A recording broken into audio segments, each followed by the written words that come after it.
अब यम का पास ही दंड देगा इसे।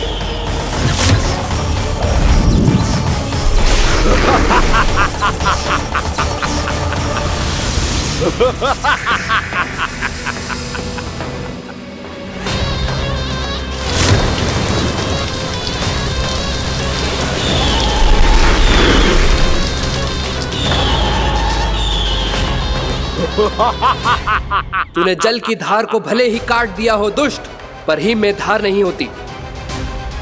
अब मेरी हिम शक्ति तुझे जमाकर नष्ट कर देगी।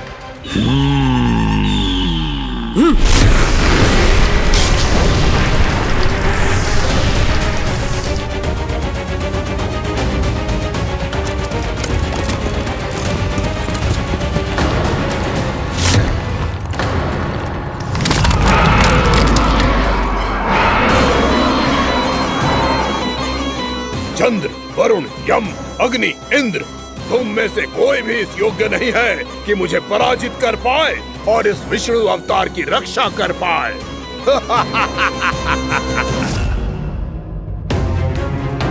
इस असुर को तो देवता कुछ ना बिगाड़ पा रहे हैं। अब क्या होगा खाना का? बकासुर, मैं अपनी किरणों की ताप से तुझे छल्दी छल्दी कर दूंगा।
पुत्र कार्तिकेय, इस असुर के उदर को फाड़कर अपने पिता के सखा श्री कृष्ण को मुक्त कराओ पुत्र।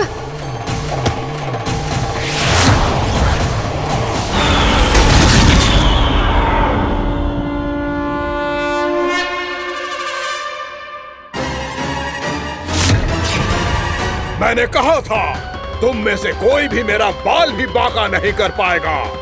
तुम देवताओं का तो सामर्थ्य ही क्या, स्वयं देवों के देव महादेव भी मेरा कुछ नहीं बिगाड़ पाएंगे। कृष्ण को अपने उदर में ही पचा जाऊंगा मैं।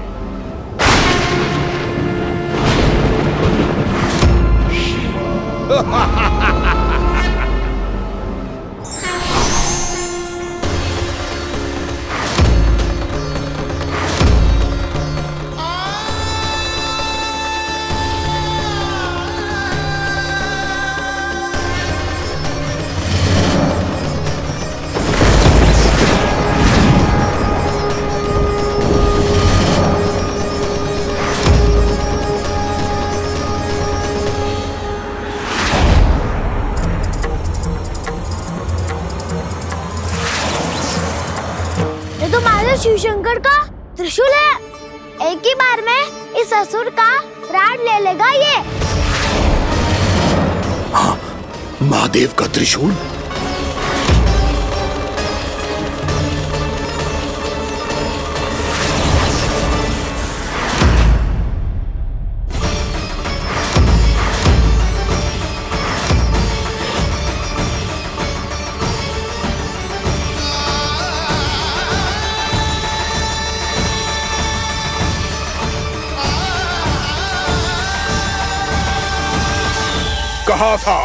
कहा था मैंने, स्वयं महादेव भी मेरा कुछ नहीं बिगाड़ सकते। अजय हूं मैं, अजय।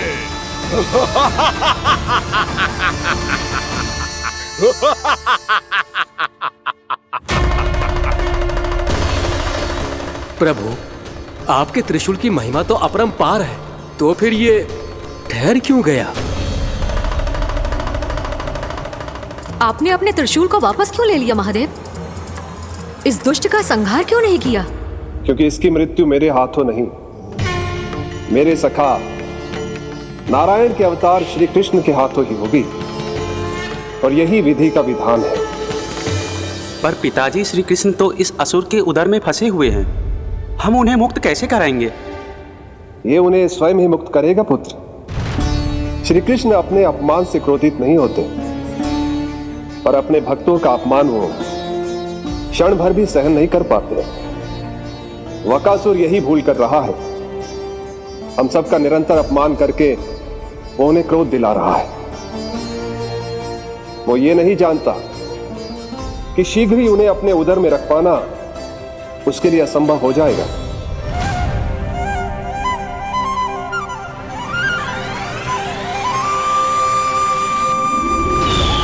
क्या हुआ महादेव?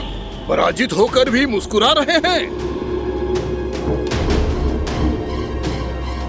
पर अब तो महादेव कहलाने के भी योग्य नहीं रहे आप। असफल देवताओं की इस अयोग्य सेना को लेकर चले जाइए यहां से। ना ये मेरा सामना कर सकते हैं और ना ही आप। मेरी शक्ति के सामने आप अक्षम हैं महादेव।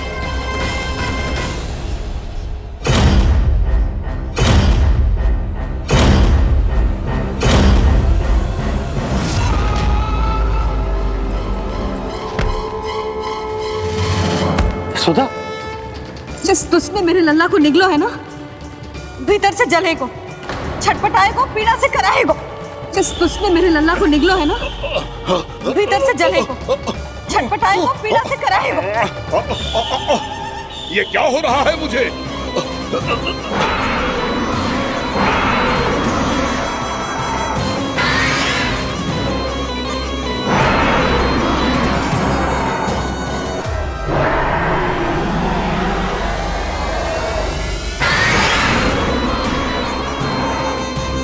मुझे ऐसा क्यों लग रहा है जैसे भीतर से जल रहा हूं मैं? ये क्या हो रहा है मुझे?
हे प्रभु, मैंने ऐसे कौन से कुकर्म किए थे कि मुझे ऐसी मृत्यु प्राप्त हुई?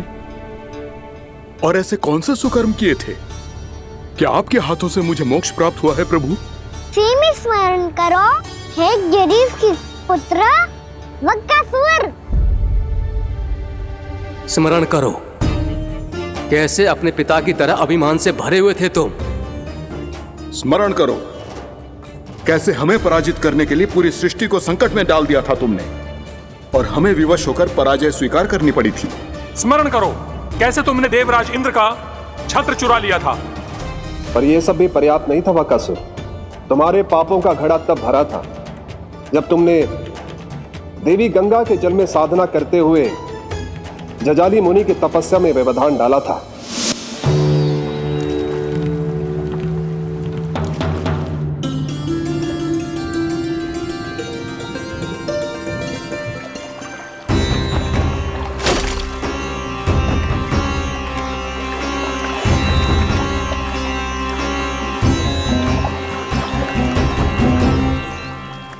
रुक क्यों गए चालक? नौका को आगे की ओर ले चलो। आगे बढ़ना उचित नहीं होगा महाराज। यहाँ से कुछ ही दूरी पर जालजली मुनि तपस्या कर रहे हैं। तो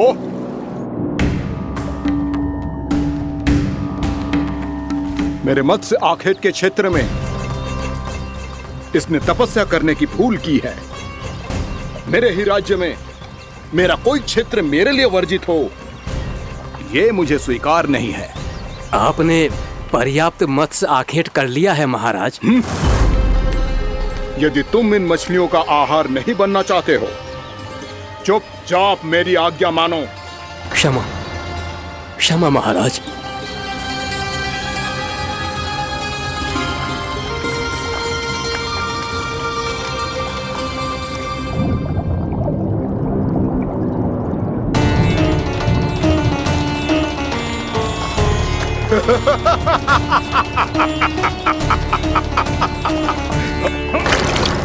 मुनिवर, रक्षा कीजिए, रक्षा कीजिए मुनिवर। हमारे प्राण बचाइए मुनिवर, मुनिवर हमारे प्राण बचाइए।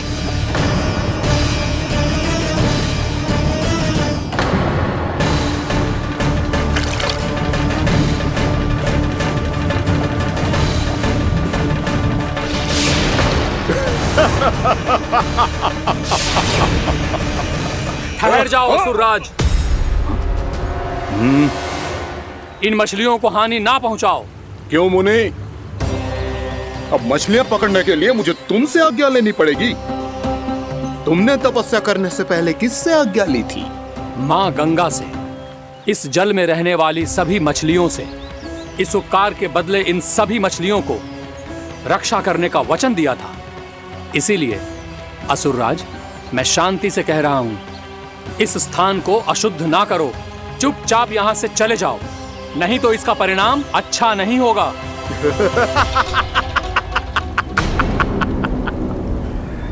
तुम जिन देवताओं की तपस्या कर रहे हो ना मुनि, उन्होंने भी मेरा कुछ नहीं बिगाड़ पाया था, और तुम मुझे धमकी देने का दुस्साहस कर रहे हो।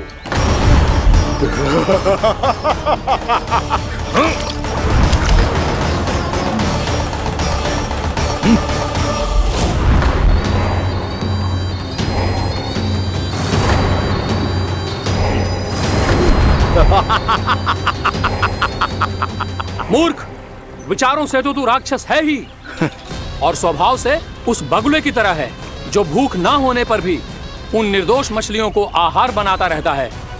इसलिए अभी इसी क्षण से तू बगुला का जीवन जिएगा। ये मेरा श्राप है, ये मेरा श्राप है।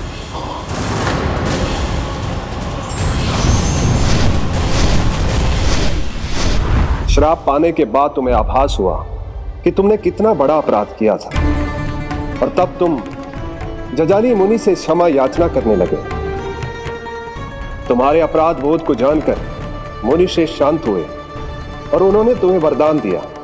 श्राप से मुक्ति का एक ही मार्ग होता है असुर, पश्चाताप। तुम्हें अपने भूल का पश्चाताप है, इसीलिए मैं तुम्हें वरदान देता हूं। तुम्हें मेरे श्राप से मुक्ति अवश्य मिलेगी। स्वयं प्रभु श्री नारायण के अवतार इस बगुले के देह के बंधन से तुम्हें मुक्त करेंगे।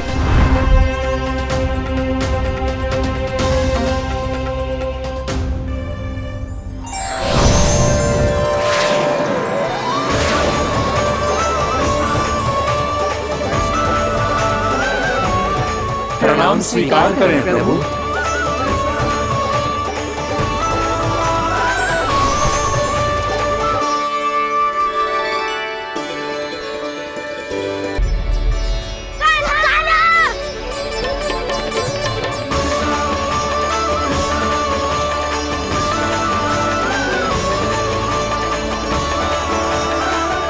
मुझे ना बताओ कि तुम सबने क्या देखा है, चाहे जो देखो है, बस मैया से कछु मत ही बताना। कान्हा!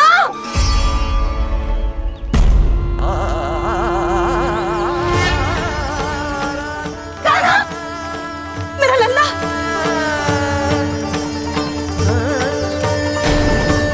भानु बता रहा था तुझे कोई असुर पंछी निकल गया था। हाँ?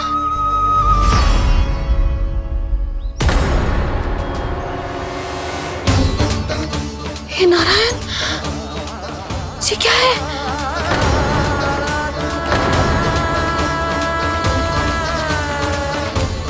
ये सब कैसे हुआ लल्ला? हाँ? कोई बताएगा मुझे ये क्या है?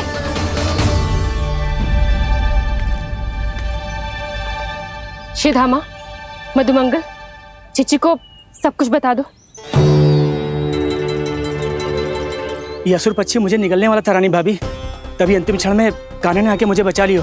और ये असुर पक्षी ने कही कि यह है वृंदावन का राजकुमार, नंदराज का लल्ला। इसके होते कोई भी वृंदावन वासियों को हानि ना पहुंचा सकते। रानी भाभी, कान्हा ने अपने प्राणों की चिंता ना करी और इस क्रूर राक्षस से भिड़ गयो और इस राक्षस पक्षी ने इसे निगल लियो। इतना पर्याप्त है भोला काका, सब कुछ बताने की आवश्यकता नहीं है। ये सब देख के सारी बालक मंडली इतनी व्याकुल हो गई कि सबने अपने प्राण अर्पित कर दिए और इस असुर पक्षी से कहे कि हमें खा लो और हमारे सखा को छोड़ दो। इन बालकों का पराक्रम देख के सभी देवतागण यहाँ आ गए और उनके हृदय भी पिघल गए और उन्होंने इस राक्षस पक्षी से युद्ध करके इसे मार गिराया। देवताओं के राजा इंद्र के वज्र का प्रहार तो मैंने अपनी आंखों से देखा है ताई जी। और फिर उसके बाद अग्निदेव ने अग्निवस्त्र का प्रहार किया। जय ना काकी, वरुण देव, कार्तिकेय, यमदेव सबने मिलके युद्ध किया इस राक्षस से। कहा था अभी मत बोलना। अरे सब मिलके फंसा दोगे मुझे। माँ भद्रकाली, हमारे शिव शंकर भी आए थे छोटी माँ।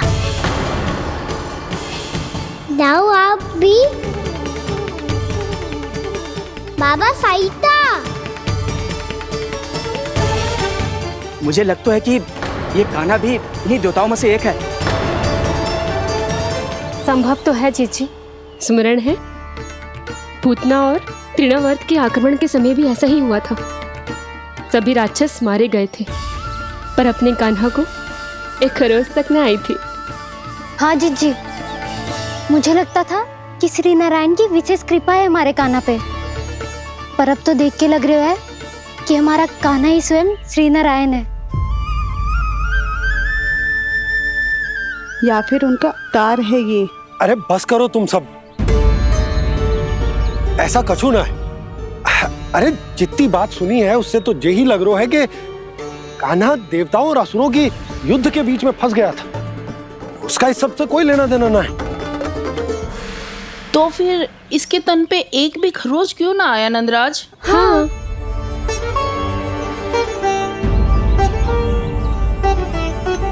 है काकी, खरच तो है। दिखा लल्ला। भैया बात पीड़ा आ रही है, कुछ करो ना।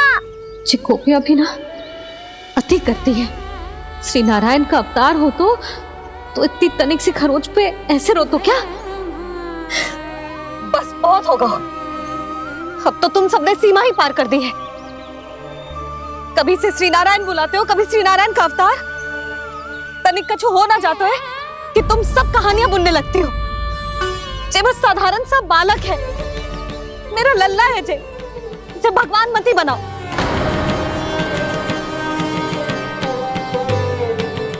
और तू, क्या आवश्यकता थी तुझे यहाँ आने की? हाँ? वो भी मुझे बिना बताए। मेरे से छल करके आए हो तू। अब तू घर चल, ऐसा दंड दूंगी ना कि मैया बहुत पीड़ा हो रही है, मैया बहुत पीड़ा हो रही है मैया। हाँ नन्ना, तू घर चल, मैं तुझे औषधि लगा दूंगी। हल्दी का लेप लगाऊंगी ना, झट से ठीक हो जाएगा। चल चल।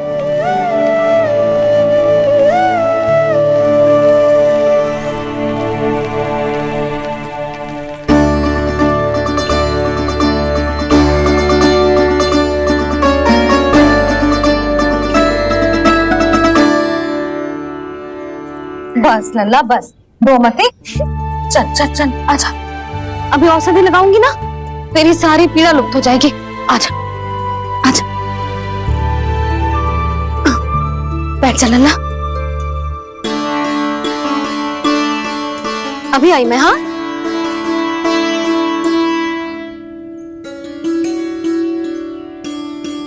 मैया।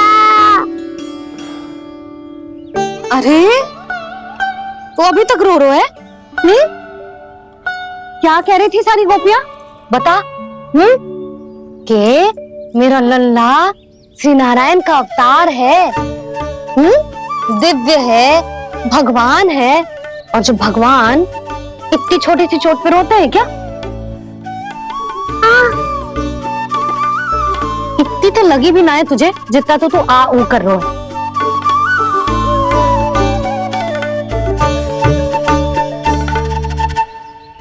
आओ ना करूंगो, आप ऐसे दुलार थोड़ी करोगी।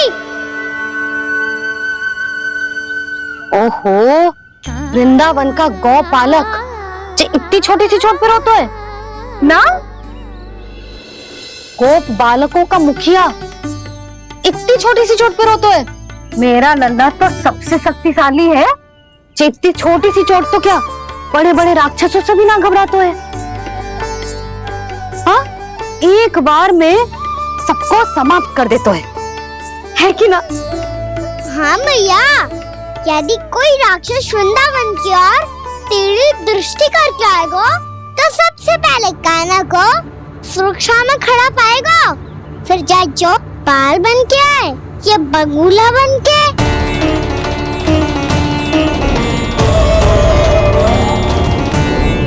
ना लल्ला, सोचो भी मती, वृंदावन की सुरक्षा करना तेरा दायित्व ना है।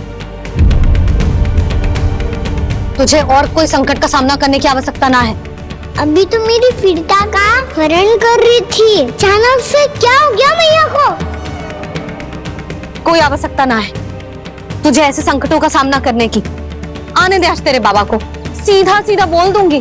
बहुत हो गए उनके तर्क वितर्क। मेरा फूल सा लल्ला वन में अकेले गौचारण के लिए ना जाए को। आज बगुले ने निकल लियो, कल का छोर हो जाए तो नारायण ना करे, कहीं कछु ऊंच नीच तुझे कछु हो जाए तो मैं तो जीते जी मर जाऊंगी।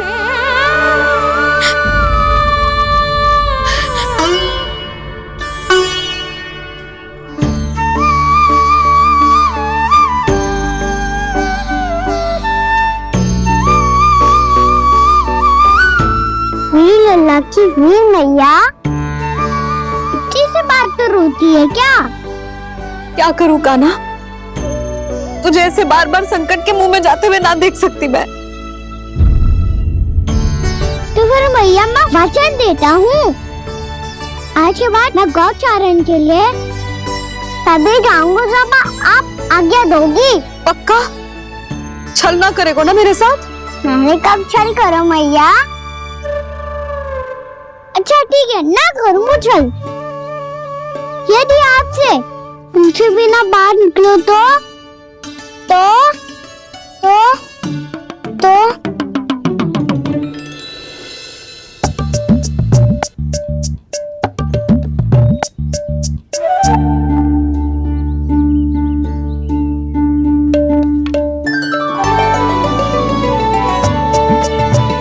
ये रे आपकी छड़ी और ये रे मेरी पीठ। बिना ताबड़तोड़। ठीक है, जब तूने अपना दंड निर्धारित कर ही लियो है तो सोच ले, अब अगर तूने मेरी बात ना मानी तो ताबड़तोड़ छड़ी पड़ेगी, समझ आई?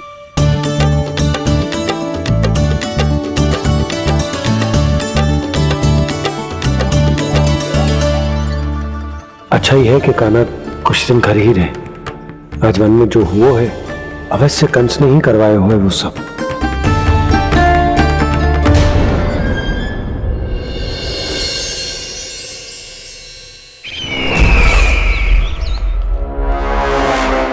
आपका ये धनुष तो सबसे अधिक शक्तिशाली था महाराज, ये कैसे टूट गया? कहीं ये बकासुर की पराजय का संकेत तो?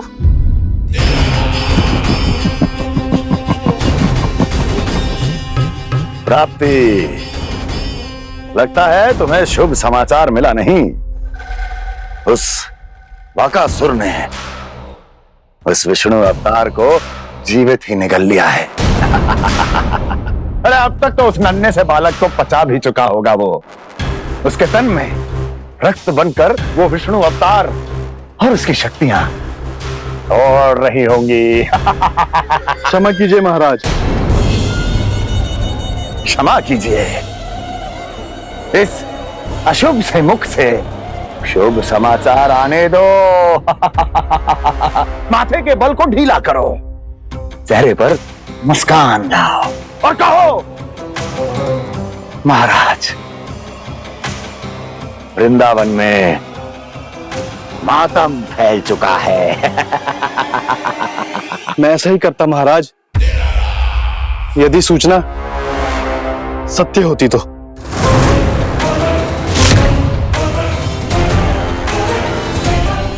कहना क्या चाहते हो? एक क्षण में सूचना उगलो, अन्यथा मेरा योद्धा बकासुर विष्णु अवतार की तरह तुम्हें भी जीवित निकल जाएगा। आने दो। बकासुर मारा गया महाराज, बकासुर मारा गया महाराज, बकासुर मारा गया महाराज। बकासुर मर चुका है? असंभव। असंभव। बकासुर ने उस बालक को निगल तो लिया था, पर उसकी सुरक्षा करने के लिए सभी देवता वहां प्रकट हो गए, पर फिर भी कोई बकासुर का सामना नहीं कर पाया। और फिर क्या हुआ? वो बालक स्वयं ही बकासुर के उदर से बाहर आ गया और उसकी चोंच तोड़कर उसकी हत्या कर दी।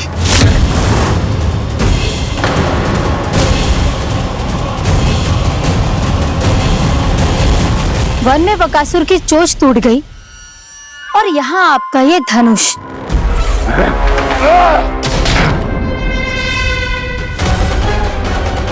केवल नहीं टूटा तो आपका ये भ्रम महाराज। क्षमा कीजिएगा महाराज, आपका भ्रम टूटना आवश्यक है। आवश्यक है आपको यह आभास होना कि उस विष्णु अवतार को पराजित करने के लिए आपके साधारण योद्धाओं में वो सामर्थ्य नहीं है। अच्छा सर, पूतना, तृणावर्त, बकासुर,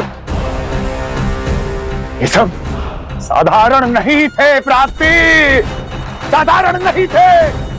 फिर तो ये और भी अधिक चिंता का विषय है महाराज, क्योंकि इसका अर्थ तो यही हुआ कि वो विष्णु अवतार कुछ अधिक ही असाधारण है और उसका सामना करने के लिए और उसे मिट्टी में मिलाने के लिए आपको एक ऐसे अस्त्र की आवश्यकता है जो उसके सामने ना झुके और ना ही टूटे।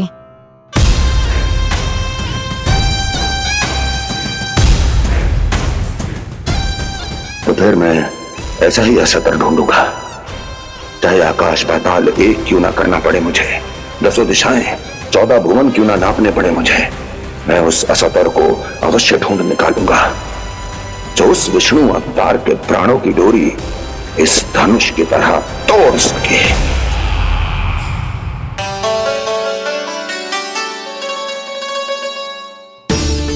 थैंक्स बाबा, मैंने मैया को वचन दिया है कि जब तक नहीं चाहेंगी मैं वहीं नहीं जाऊंगा, इसलिए आप मुझे मारने के लिए कोई शक्तिशाली असुर ढूंढने में व्यस्त रहो। कुछ दिन तब तक मैं व्यस्त रहूंगा अपनी मैया की सेवा करने में।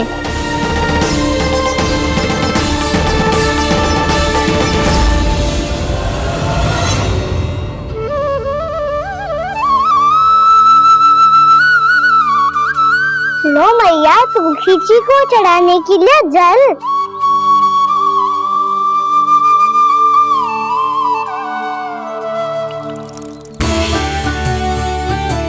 लो मैया, और आटा।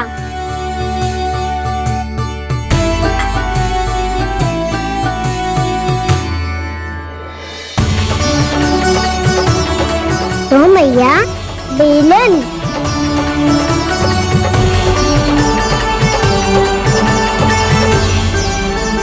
ले, हमें खा ले। ओ मैया, भूख ना लगी है। बिना भूख के खाने से क्या लाभ? और तेरा जब पेट तो कह रहा है कि उसे भोजन चाहिए। और लाभ कैसे ना लल्ला?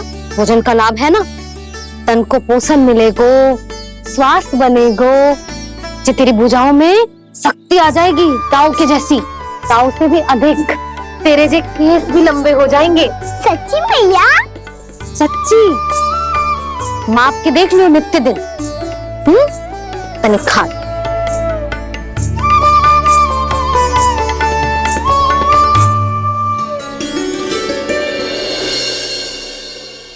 मान के मैया का कहना, छक के भोजन खाते हैं, नित्य मापते भुजा केश, पर ज्यो का त्यों ही पाते हैं।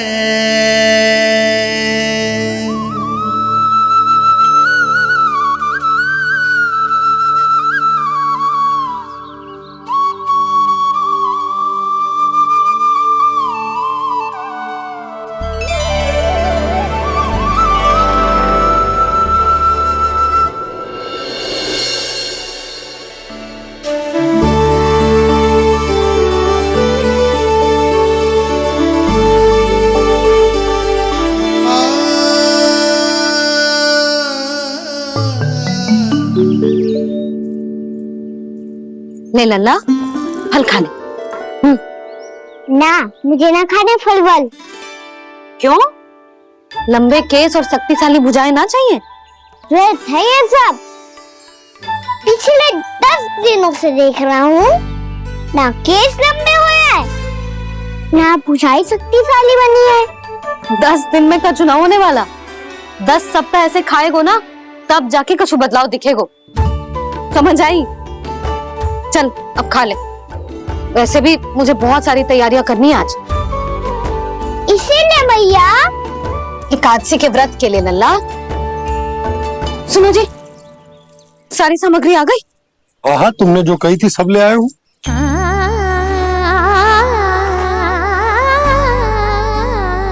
इसमें नारियल तो है ही ना, उसके बिना मैं एकादशी की पूजा कैसे करूंगी? यशोदा, मैंने भोला से कह दिया, वो लेकर आते ही होगा। घबराओ मत। कैसे ना घबराऊं जी, आपको पता है ना एकादशी का व्रत मेरे लिए कितना महत्वपूर्ण है। पता है। अरे इसमें तो दिए भी ना है। दिए ना है? अब मैं अभी लेकर आता हूँ। आप रहने दो, मैं ही लेके आती हूँ। भक्त भोला राम के यहाँ से है। भक्त भोला राम? मेरा अर्थ है कुमार भोला यहाँ के यहाँ से। हाँ हाँ, वो ही।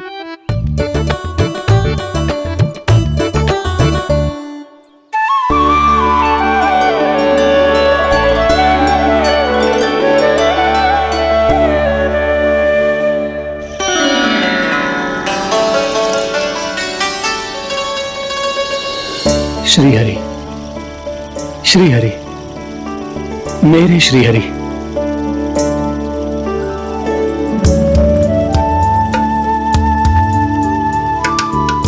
मेरे श्री हरि। भोला राम, मेरी मटकी तैयार है? मेरे श्री हरि। मेरे श्रीहरि।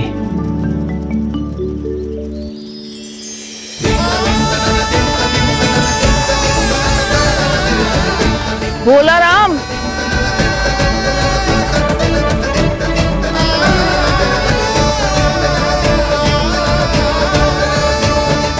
भोला काका, ओ भोला काका।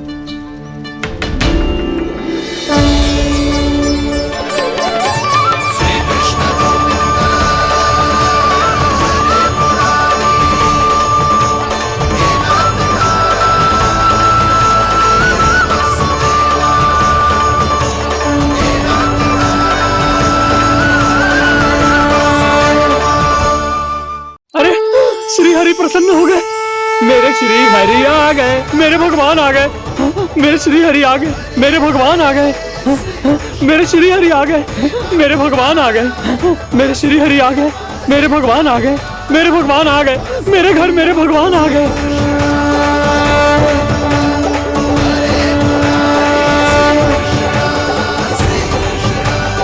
मेरे घर आ गए, मेरे श्री हरि आ गए, हाँ मेरे श्री हरि आ गए।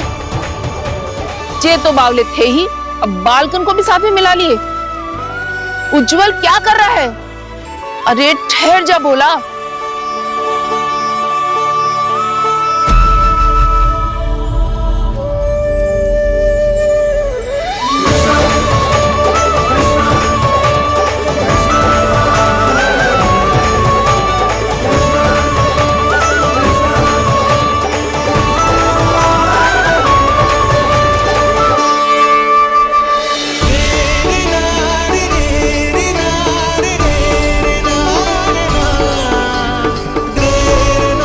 प्रेम से बुलाओ, आएंगे हरी भी।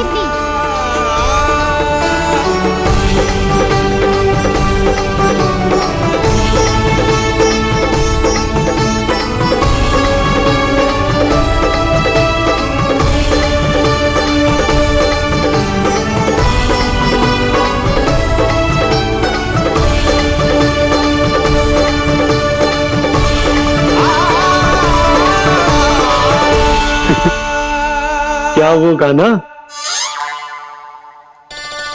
किसकी धुन में झूम रहा तू? निर्मल निशा भक्ति की धुन में।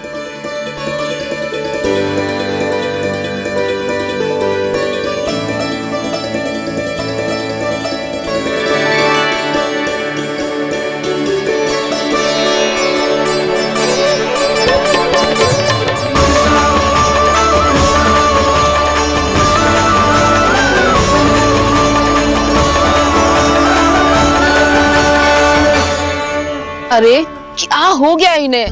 पावले हो गए हैं क्या?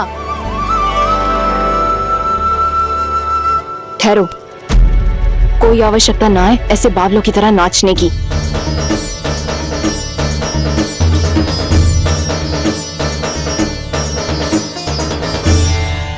जे बावले ना है मौसी, भक्ति में रम गए हैं। बस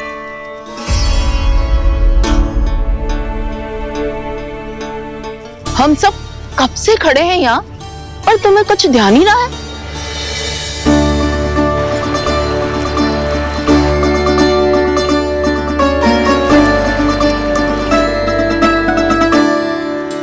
नाच गाने में ऐसे मगन हुए कि हमें देखा भी ना। मुझे नाचते हुए देख मेरे श्री हरि को इतना आनंद आ रहा था कि मैं अपने आप को रोक नहीं सका। और वैसे भी मेरे जन्म का एकमात्र उद्देश्य है श्री हरि की सेवा करना, श्री हरि को प्रसन्न करना। तुम बावले हो भोला राम, या हमें बावला बना रहे हो? श्री हरि और तुम्हें देख रहे हैं? हाँ, अभी वो यहीं थे, देख रहे थे। भोला काका, आपने भी ना अति कर दी। अब हमें भी बताओ तनी, कहाँ थे श्री हरि?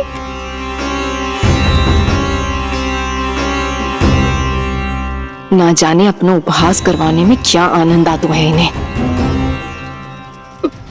देखो, अब तुम सच मानो या झूठ, लेकिन हमरे श्री हरि यहीं थे, इसी चाक पर अभी। हाँ, लो सुन लो इस मूर्ख की बात। श्री हरि को और कोई स्थान ना मिलो जो इसके मिट्टी के चाक पे आकर बैठेंगे।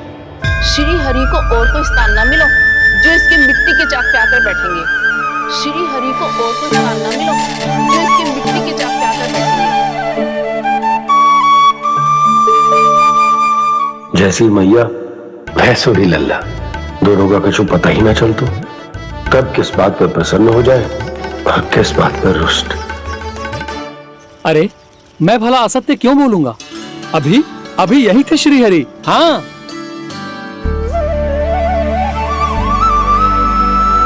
हाँ, जैसे श्री हरि को तो कोई कार्य है ही ना, वो तो आतुर होके बैठे रहते हैं कब तुम हरि हरि बुलाओ और वो दौड़े चले आए। भगवान तो भक्तों के पास आने के लिए सदैव आतुर रहते हैं, बल्कि सत्य तो यह है कि भक्तों के मन में ही निवास करते हैं भगवान।